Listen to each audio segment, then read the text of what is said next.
Hey folks, welcome back. My name is Krishna. If you're new to the channel, welcome. In this video, we're going to take a look at ways that you can simplify drawing portraits. If you want to do something stylized or just want to get a reasonable likeness, these tips may help you out. So I've grabbed this particular image from earthsworld.com, which is fantastic in terms of having a bunch of different really interesting faces that you can pick from to draw. And as long as you have attribution, you can go ahead and use these photos. So I will put a link to Earth's World in the description for this video. So let's go ahead and get started. So there's a lot of things that we have to unpack here. And the first thing that I look at is I don't look at the hat, I don't look at the hair, I just look at the curves that represent this person's face. So I can kind of have like a sweeping curve, something like this. So I'll just go ahead and, denote that. And at this phase, keeping everything very, very loose. And I'm looking at angles. So we can see that we have, a chin, and then we have a jawline. It's not really a pronounced jawline because as we age, those muscles tend to weaken and your jawline doesn't become as pronounced. So I can now take this and I have to kind of have a little bit of x-ray vision here to see what this head is going to look like underneath the hat. And usually the head is a little bit wider than we think. So this is where the jawline is. This is the back of the skull. And then we also take a look at the neck. In this case, I'm looking at landmarks, like where does the neck actually begin from? And I know that it's got some kind of a shape like this. And then we have the back shape like this. And this is basically just a cylindrical shape. It's a tapered cylinder. Just like the head has a shape like this, right? And so I'm just starting out just kind of looking at the basic outlines and trying to essentially figure out what the angles are for this particular portrait. Now we've got some kind of a collar, like so. So getting these elements down, just looking at the angles. We have a curve here, we have another curve here. We have a hint of a jaw. It's not really there so much. So maybe I'm just going to erase a little bit of that. And what this is useful for is it gives us our first landmark. Wherever the jaw kind of extends up to, we have our ear. And as we get older, something that I get to look forward to, just like everyone else, our ears start to elongate, right? So you can see that this person's ear is significantly longer. And with the ear shape, it's either going to be attached to the face or the head, or it's going to have a lobe, right? So either way, in this particular case, he has a lobe. And we have essentially some kind of a cylindrical structure here on the ear. And then I like to represent the inner part of the ear as a letter Y. And then we have the little eardrum protector, right? This is usually the gap. So this letter Y is something that you will see inside everybody's ear. The proportions are different on every human being, but this gives you somewhat of an idea. And again, that's kind of like thinking about this in terms of volume. So even this inner part of the ear, if I were to draw some contours, you can see that it does have some volume. And then there's the fleshy part of the ear. So that's kind of where I'm going with this. So the next thing is, now that I have this in place, I'm going to figure out where the vertical axis line is. That's basically the center of the face that splits the eyes, the nose, and the mouth. So we can roughly see that the center is something like this. And then I would like to indicate three landmarks. I want to indicate the eye line, the nose line where the nostrils actually touch the rest of the head, like this part right here, and then the center of the mouth. So let's start off with the eye line here. So the eye line extends somewhat to the top of the ear. roughly. And then if I look at the distance between the bottom nostrils and the eyes, you can see it's something like this. And then the center of the mouth is going to be somewhere over here. Now I'm looking at basic proportions. I'm looking at, okay, the distance between the eye line and the nose, and then the tip of the nose, or not the tip of the nose, but rather the nostrils to the center of the mouth. And this gives me a good idea for where things are placed. And with this information, then I can start to think about some of the more, elaborate details. Like you can see that there's a little bit of a curvature where the skull kind of comes in, and then we can see a chin popping out. So this can be helpful in terms of just denoting that particular angle. So you've got this curve, it's kind of moving us down like so. So again, so far, no detail, just working at the basic structure of the form here. I'm looking at lines. There's like an interesting line that's coming down here. And now I'm going to look at the placement of the eyes. So we can see from this uh, portrait here, there's one set of eyes right here. And then there's usually the gap of at least one eye between where the left eye is and the right eye is. So there's a little bit of space here. And just indicating that roughly like so. So you can see that there's a certain gap here. And I'm also looking at the relative distance. This is something that as you start to practice drawing, you will start to take some mental measurements between objects to see if your proportions are correct. So I'm looking at where the eye ends and I'm looking at where the ear starts. Maybe I could push the ear back a little bit more, widen the skull, but I can do that digitally at the end. So there are going to be some adjustments that I'm going to make, but this just gets you started. So now we have the curve of the nose. So we have a nose that has kind of a bulb, like so. And if we look at the nose here, we can see the nostrils. The nostrils are basically part of a tapered cylinder, right? So think about form as you're drawing. It's not about lines, it's about form. So we have something like this. Again, not worried so much about details. As we get older, we can start to see some lines that emanate, give us a little bit more distinction. We have a mustache. I'm going to draw that in a little bit later, but we can see that we have our lips. Now the lips themselves, lips come in different shapes and sizes. This particular gentleman's lips are somewhat thin, and essentially they have a form that looks something like this. I'm just drawing some contours. There's a little bit of an opening. And so I will tend to denote that here. So I look at where the lips actually begin. It's somewhat inside. It's not right at the edge.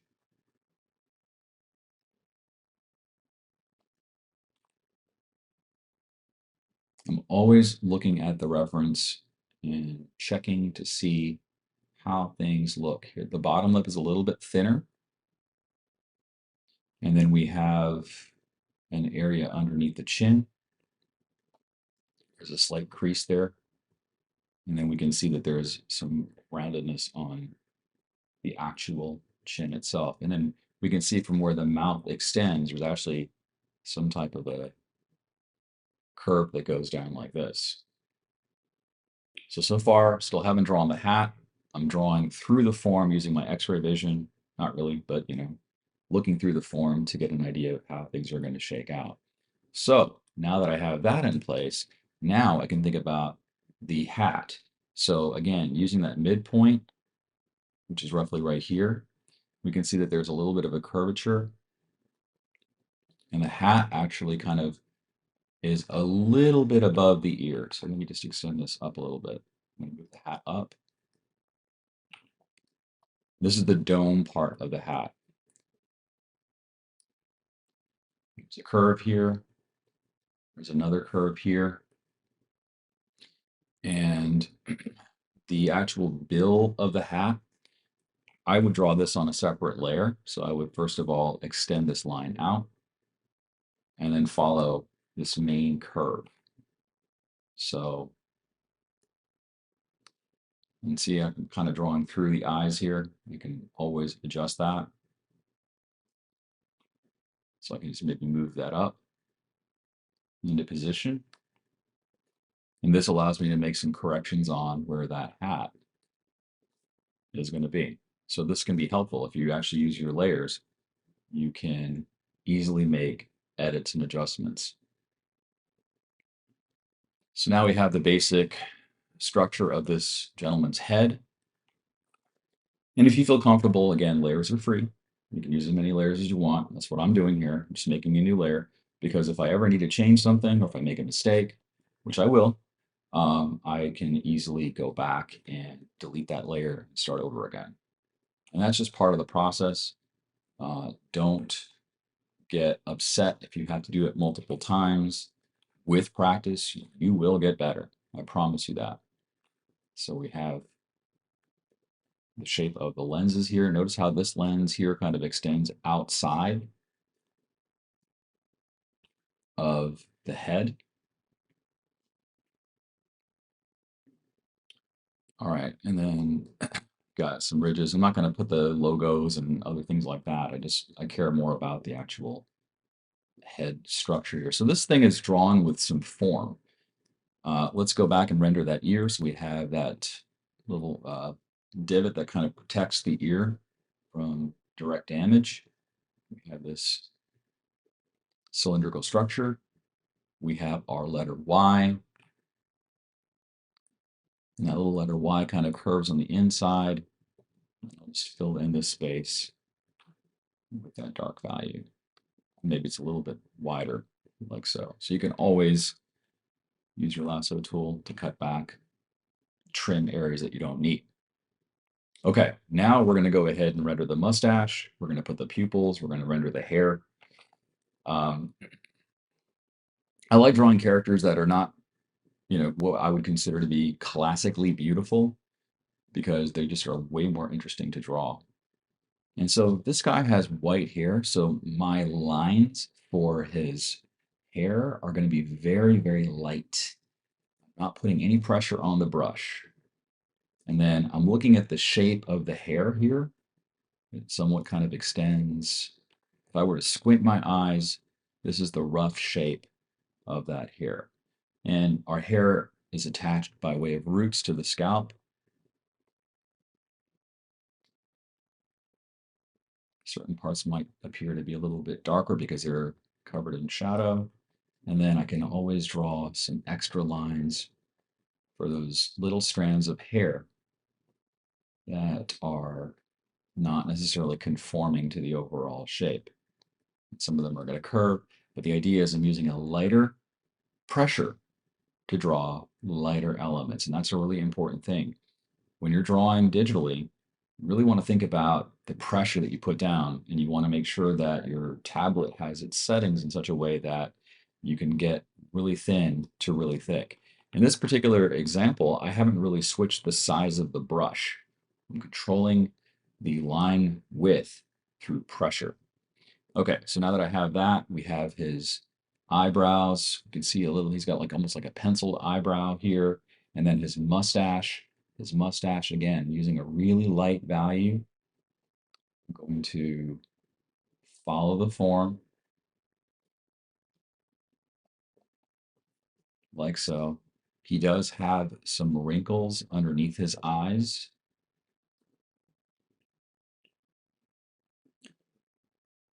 I'm going to correct that ear. Looks like that ear needs a little bit of a slight alteration. Again, it's great with digital. You can do all that. And then his pupils, it's a little bit hard to tell from the photo, but I'm going to do my best. Just adding a little bit of white in his eyes, and we can see the overall structure. You can see that there may be a few extra lines here that are coming down. And then we've got, the collar and all that good stuff. So this is the rough drawing of this particular character. I can merge these layers now and just check my proportions. I think that what I could possibly do, I'll clean up a few of my lines here. I can always do a redraw and clean this up. I think I could possibly maybe widen his hair or widen his scalp a little bit. So let me just make another copy of this. And that way it's on its own layer. You can just hold down the shift key and just slightly widen his head out. And there's nothing wrong with doing that. You know, sometimes your proportions may be a little bit off. I'm just trying to make sure those distances match up. And then the last thing I would say is you want to use the transform tool and you want to flip horizontally. This becomes important. So let's go ahead and do that with the image. And I've got a keyboard shortcut map to that. This is an often overlooked aspect of drawing. Whenever we draw with our dominant hand, in my case, it's my right hand, there's a little bit of a bias that I include when I'm drawing with my right hand. Things are more skewed towards my right hand. And the same thing happens if you're a lefty as well. So I like to flip things over just so I can see if there's any adjustments that I need to make here. It looks like I could potentially just use the skew tool and just move up his eye line. You see how his eye line is more linear, it's more straight, almost horizontal. But if you look at the angle that's in the photo reference, it's at a slight angle. So if I were to use the transform and skew, then I can just move this up to match that eye line. And I can hit enter. And I could continue to work in this fashion, check other things, and then flip it back if I need to flip it back. I typically have, if you look at my edit menu, I have edit, transform. I've got flip horizontal mapped to Command F. That keyboard shortcut normally goes towards your filters, but I don't really use the filters too much in Photoshop. So I just use that keyboard shortcut for something that I use on a regular basis, which in this case is flip horizontally. I'm always checking to see how things look. And sometimes with this, you can actually see other things that you might have missed. Like it looks like the hair has a little bit of a curvature here. And I can now correct this part. It looks like it's more straight. And these are some things that, you know, try as we might, we just might miss these things as we're working, which is why it's really important to look at it from a different angle. So I can see, okay, there's his chin, and maybe looking at this cheek, I feel like maybe I've gone a little bit, made him a little bit too chunky a little bit. So I'll just kind of pull this back in. And that's something that I wouldn't have realized if I just stuck with that view. So I can make a lot of corrections to this drawing here. I can extend the bill out, make it a little bit more elongated.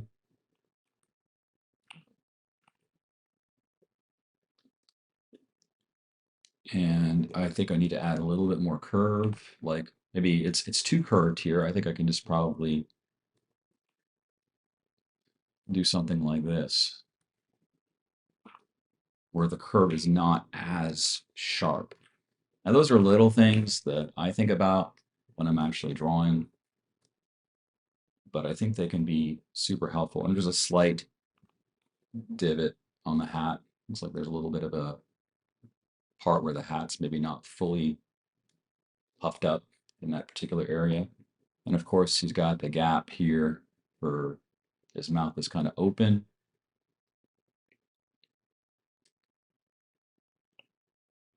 And we've got our lips, and I'm just going to check the lips. I'll bring this back to 100% so we can see it a little bit better.